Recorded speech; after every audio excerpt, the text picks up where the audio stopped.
This is my 2004 Dodge Ram 1500. I bought it to tow a trailer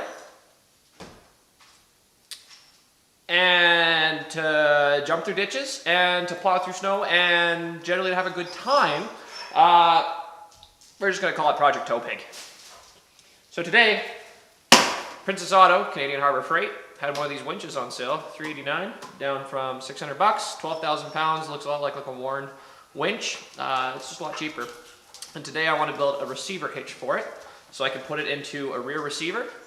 The reason for this is so I have an easier time towing vehicles that don't move in and out of here, as well as at work, I can back up to our heavy duty flat bay, and I can pull stuff in, and then we don't have to push, not a flat bay, sorry, onto our drive-on. Because we sometimes will get vehicles that are too heavy to push up, and it would just make it a lot easier if we towed them in. So we're going to do that today, and we'll see how that goes. So I've done some measuring already. We only need about 7 inches in to fully fit the receiver hitch, as I've marked. The hitch is, not the hitch, the winch is 4.5 inches by 10 as far as holes go. The base of it's about 6 inches long, so from that 7 inches we gotta come out 6 inches, which puts us about there. Very technical. So it'll stick out about that far. And then from there, we can just run it off of a booster or whatever we decide to do as far as winching goes. I conveniently found this piece of steel at a scrap pile that I did with something once upon a time that I don't remember, so this is my new piece that I'm using. Always make sure you're safe when operating power tools. Make sure you clamp your piece in a vise before you start grinding with it. Make sure you also wear gloves, as well as ear protection and eye protection.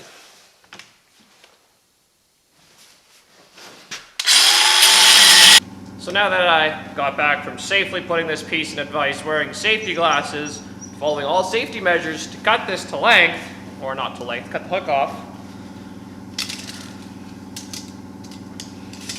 As you can see here, it's 15 inches long, or 24 man-inches, and it'll fit perfectly into our receiver hitch. It'll give us a nice platform that we could start cutting some more tube steel to put on here, and then we can weld that onto here, and then we'll drill some holes. Like I said before, always attach your piece into a vise to make sure it's secure. Wear eye protection and gloves because safety is not an accident. I totally do this every single time I do anything involving sharp and dangerous objects.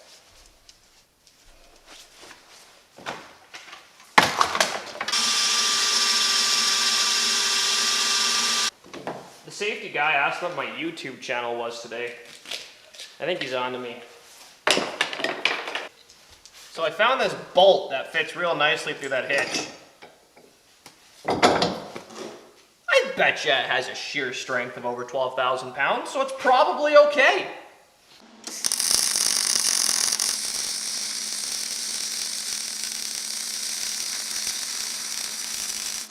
If you're curious on what zero penetration really looks like, there you go. No one's gonna believe me, but I decided that a 110 volt 0.23 gauge wire body panel welder was not what I was looking for something that called a 12,000 pound hitch.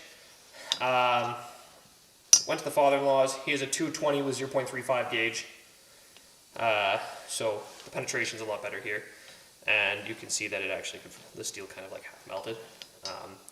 And more importantly, while welding, it sounded like bacon. That's what you want.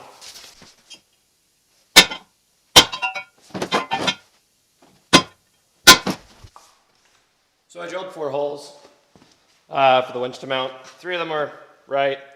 The 4th one was close, but not quite. So we just made the hole bigger. It's this one here. And then it works. We're going to scuff this now with red Scotch, right? Because the welds can rust, and so can the metal. We don't want it to rust because then it's weaker, and then it could explode. So we're just going to rough it up with Scotch. We're going to prime it, and then we're going to hit it with some black paint. And then we'll bolt the winch onto it, and we'll take it for a test run.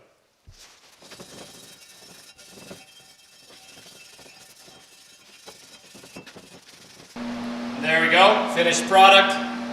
I'm going to clean up. We're going to go take it for a test quickly to see if my welds snap or not. If only there was someone stuck that I could test this out on.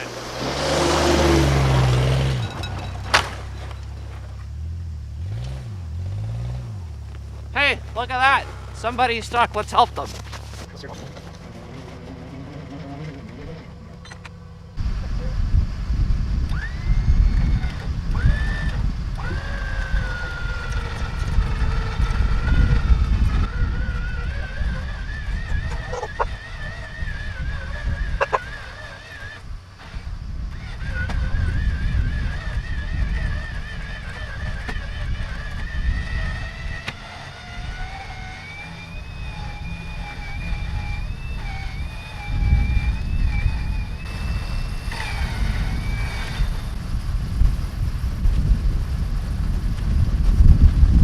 I welded it, held it. Woo!